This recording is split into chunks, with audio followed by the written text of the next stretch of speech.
বাইরের প্রচণ্ড গরম থেকে যদি বাড়িতে আয়া এক গ্লাস ঠান্ডা ঠান্ডা কাঁচা আমের শরবত পাই তাইলে মন প্রাণ সব চাঙ্গা হয়ে যায়। তো guys welcome to my channel. আশা করি তোমরা সবাই ভালোই আছো।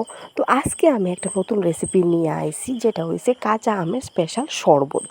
সেই শরবতটা আমি কেমনে বানাইছি এটাই তোমাদের কাছে শেয়ার করতেছি। তো ভিডিওটা স্কিপ না করে পুরাটা দেখতে থাকো এবং আমার সঙ্গে থাকো। তো শরবত করার লেগে আমি এখানে কিছু বড় সাইজের আম নিয়ে আলাইছি এবং একটা পাত্রে রাইখা ভালো কইরা ধুইয়া খোসাটা ছাড়াইলাম।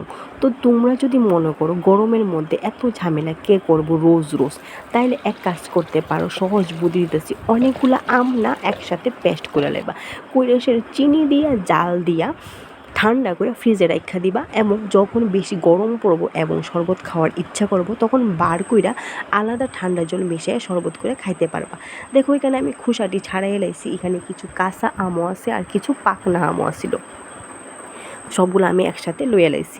তো এখানে একটা শুকনা লঙ্কা লইছি, কারণ শুকনা লঙ্কার ফ্লেভার কিন্তু খুব ভালো আয়, আর জুসের মধ্যে ঝালটা ভাল লাগতো না দেখে আমি একটাই লইছি, পরে তো যে বেশি ঝাল হয়ে যাগা, তো একটা আমি লইছি। আর এখানে আছে দেখো পুদিনা পাতা,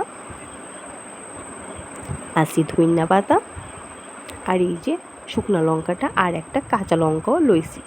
আর এখানে পরিমাণ মতো লবণ নিছি, আর চিনির পরিমাণটা একটু বেশি লইছি, কারণ কাঁচা আম টক বেশি হইব, তার লেগে চিনিটা বেশি লইছি। আর এখানে আমি আমগুলা কেটা করছি টুকরা টুকরা করে কাইটা লাইছি পেস্ট করার লেগা। তো পেস্ট আমি একসাথে সবটি করতে পারছি না, 2-3 বার করে সেটা পেস্ট করছি। তো কিছু আম দিছি দিয়ে সেটা এখানে এখন দিয়া দেবো ধনিয়া পাতাটা তোমরা আরও বেশি ব্যবহার করতে পারবা, এটাতে কোনো অসুবিধা নাই, কিন্তু পুদিনা পাতার পরিমাণটা বুঝা দিও, কারণ পুদিনা পাতার ফ্লেভার কিন্তু হেভি স্ট্রং।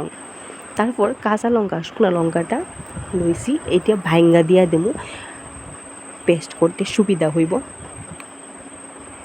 তারপর দিয়া দেবো লবণ, দিয়া দিতেছি চিনি। তারপর এখানে আমি ফ্রিজের ঠান্ডা জল দিয়া পেস্ট করব।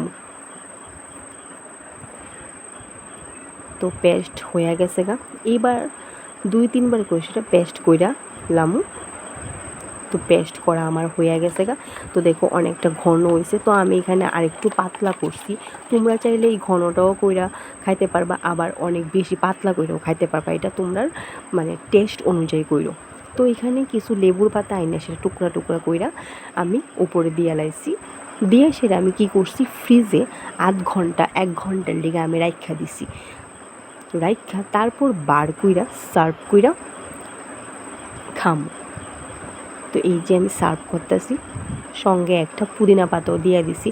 তো বন্ধুরা, বাড়িতে এই গরমকালে এই আমের শরবতটা একবার হইলেও বানায় খায়ও, এবং যদি ভালো লাগে আমারে কমেন্ট করে জানায়ও আমার এই রেসিপিটা ভালো কি খারাপ।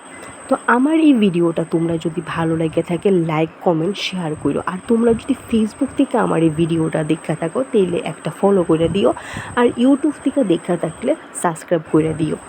তো আপাতত আমি এখানে বিদায় নিতেছি, ভালো লাগলে জানাইও আমারে।